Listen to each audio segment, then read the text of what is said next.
après avoir vu la gestion, l'exploitation, la maintenance et le facility management ou services généraux, on voit que ces différentes définitions sont un peu liées. L'une piétine un peu sur l'autre, sont des concepts qu'on peut même parfois confondre dans des contrats, tant qu'on définit bien les rôles et responsabilités de chacun. On parle d'exploitant, on parle de mainteneur, on parle de facility manager, de gestionnaire du patrimoine. Je vous invite donc à aller découvrir, venir découvrir plutôt les acteurs de cette phase qui est l'exploitation-maintenance. Ici, vous reconnaissez des termes et des définitions d'acteurs. Peut-être que vous en découvrez certains. En tout cas, je pense qu'on connaît tous le maître d'ouvrage. Le maître d'ouvrage et le commanditaire de l'ouvrage, il supporte son coût financier. Il est souvent à l'origine de l'expression fonctionnelle des besoins. Donc, il représente très fréquemment l'intérêt de l'utilisateur final de l'ouvrage, si ce n'est pas lui-même à la base. Il peut construire pour quelqu'un d'autre ou pour louer, etc., etc.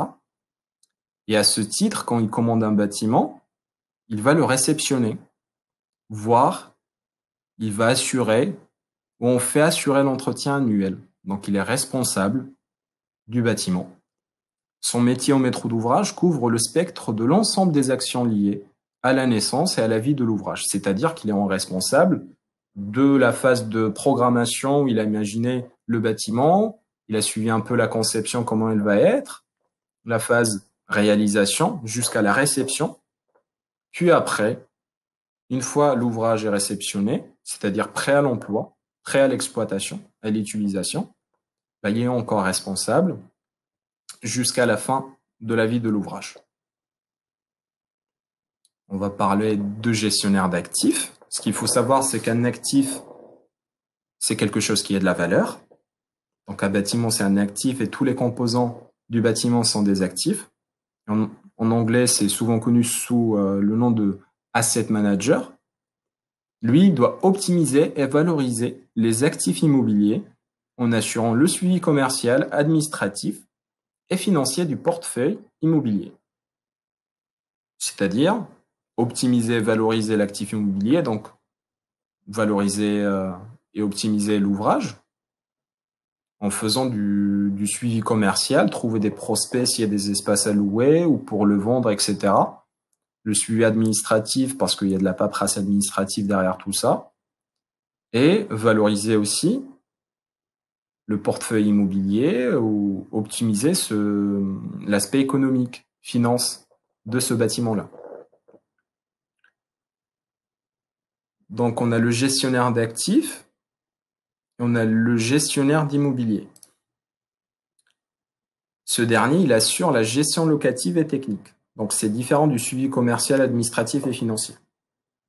Mais il fait quand même le suivi administratif et juridique des biens immobiliers dans le cadre des mandats confiés par le propriétaire. Donc, un propriétaire manager, il peut ne pas être le maître d'ouvrage, comme il peut l'être,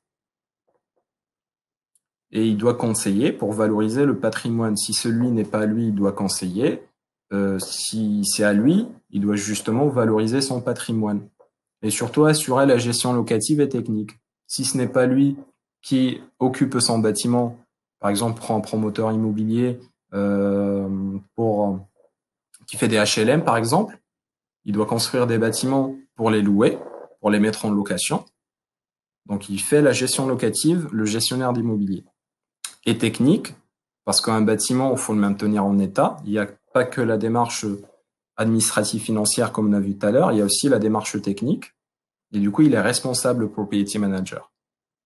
D'ailleurs, on a parlé de la technique, du coup, on va parler de la maintenance, et du coup, du gestionnaire de maintenance. Lui, il coordonne les différents prestataires de la maintenance. Le mainteneur réalise la maintenance de site ou de l'ouvrage pour les lots techniques et architecturaux. Les lots techniques, on parlera de tout ce qui est CVC, plomberie, chauffage, ventilation, climatisation, plomberie, électricité, par exemple, mais aussi les lots architecturaux. Il doit maintenir toutes les portes, toutes les fenêtres, les escaliers, etc., etc. Donc, le gestionnaire de maintenance, il coordonne l'ensemble des activités d'exploitation et de maintenance et encadre les équipes techniques afin de garantir la production dans le respect de la sécurité et de l'environnement. Un gestionnaire de maintenance, il peut être interne à la boîte comme quelqu'un de l'extérieur. D'ailleurs, on va voir justement la définition de Facility Manager ou ce qu'on appelle en français les services généraux d'une entreprise. Le Facility Manager ou FM, et on prend en charge l'ensemble des services liés à la gestion d'un site. Donc, je répète, ça peut être un site ou un ouvrage ou un bâtiment. Il met à la disposition des occupants un environnement de travail en adéquation avec les besoins de leur métier, dans un souci de respect des normes en matière d'hygiène, de sécurité et d'environnement, de maîtrise des coûts et d'amélioration de la qualité des services rendus. En gros, le Facility Management, déjà dans le Facility, c'est un facilitateur, c'est quelqu'un qui est là pour que les autres soient bien dans leur bâtiment, dans les bureaux qu'ils occupent, dans l'espace qu'ils occupent, et se concentrent sur leur corps d'activité et uniquement ça. Le reste, le Facility Manager s'en occupe.